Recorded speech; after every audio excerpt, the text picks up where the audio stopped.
तर मित्रांनो आपण जात आहेत सध्या आपल्या शेताकडे. तर चला आपल्या शेताकडे जाऊ. तर मित्रांनो स्वागत आहे तुमचं आपल्या फर्स्ट व्लॉगमध्ये. आपण देणार तुम्हाला आज हळद पिकाविषयी माहिती.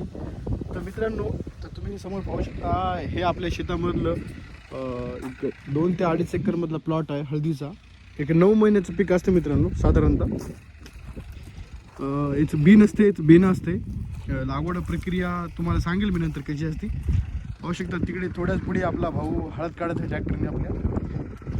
तर मित्रांनो सध्या आता हिचा आपण पाणी तोडून जवळपास 1.5 ते 2 महिना झालेले आहेत आणि आपल्याला तिकडली हळद झाल्यानंतर इकडली पण हळद काढायची आहे.